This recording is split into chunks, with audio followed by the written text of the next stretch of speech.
Bonjour et bienvenue, c'est Darius de APDK, donc astronomie pratique par DK, c'est-à-dire moi. Dans l'épisode précédent, j'avais parlé des différentes choses qu'on pouvait observer à l'œil nu. Alors évidemment, la liste n'était pas exhaustive puisque je n'avais pas parlé des éclipses de soleil, des éclipses de lune, mais par contre, donc, j'avais parlé d'un phénomène important, spectaculaire, bon, pas toujours, mais parfois ça peut être vraiment spectaculaire, à savoir les étoiles filantes. Et dans la catégorie des étoiles filantes, on trouve les météores, les bolides et les météorites. Donc, qu'est-ce que ces trois objets ont en commun et qu'est-ce qui les différencie? Et au fait, les étoiles filantes, qu'est-ce qu'elles ont à voir avec les étoiles? Et bien tout ça, on voit maintenant. Bon, donc il va de soi que les étoiles filantes n'ont rien à voir avec les étoiles. Ou pas grand-chose. Les étoiles, c'est d'immenses boules de plasma. Oui, les étoiles, c'est pas des boules de feu. Non, non, le feu, c'est une réaction chimique. Alors que dans une étoile, ce qui se passe, c'est des réactions thermonucléaires. Et d'ailleurs, donc les étoiles, c'est plutôt des astres qui sont, à notre échelle, plutôt gigantesques. Hein, notre petit Soleil, qui est une petite étoile, est quand même 100 fois plus grand que la Terre. Ça donne une idée de détail dans l'univers. Et qu'en est-il des étoiles filantes? Eh ben, ces étoiles filantes, en réalité, sont de petites particules. Alors, soit des poussières, soit des petits grains qu'on pourrait dire de sable. Enfin, quoi qu'il en soit, voilà, c'est des petites particules, pour la plupart, qui sont comme des grains de sable. Et pour les plus grandes, ce seront des cailloux, voire des grosses pierres, voire un peu plus gros. Alors, quelle est l'origine des étoiles filantes? Eh ben, il y en a principalement deux. Donc, la plupart des étoiles filantes sont en fait des débris laissés par le passage des comètes.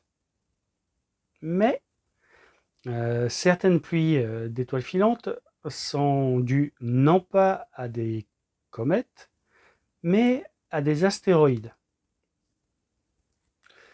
qui se sont entrechoqués, qui ont généré plein de petits débris et qui sont arrivés quelque part, voilà, sur la trajectoire de notre orbite terrestre.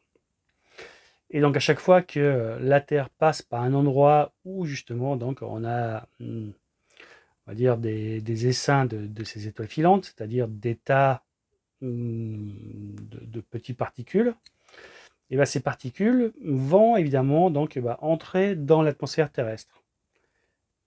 Et qu'est-ce qui va se passer? Avec la vitesse relative de la Terre, qui est loin d'être négligeable, et toutes ces petites particules, elles vont brûler dans l'atmosphère. Alors quand elles brûlent dans la haute atmosphère, on va parler de météores. Quand ces particules sont plus conséquentes, là du coup, il va falloir qu'elles traversent une couche d'atmosphère beaucoup plus épaisse. Et donc du coup, quand elles vont exploser dans la zone des 20 à 30 km d'altitude, on va parler de bolides. Et les bolides sont beaucoup plus spectaculaires que les météores. Et enfin, si jamais donc il y a un caillou suffisamment grand pour ne pas être consumé lors de son entrée dans l'atmosphère terrestre, et bien là, il y aura un bout de débris qui va arriver au sol. Et donc, quand un bout de météore atteint le sol terrestre, et ben, le météore devient une météorite. Et donc, c'est pour ça qu'on parle de chasseurs de météorites. Ce sont les personnes qui recherchent des fragments de météores qui sont arrivés jusqu'à nous sur la Terre. Et donc, comme j'avais dit, il y avait tout un tas d'essaims d'étoiles filantes, donc les Léonides, les Giminides, les Perséides, les plus connus.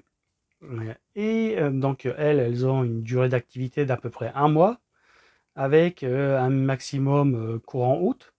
Et donc, évidemment, elles sont mieux visibles quand il n'y a pas de lune que quand on a de la lune.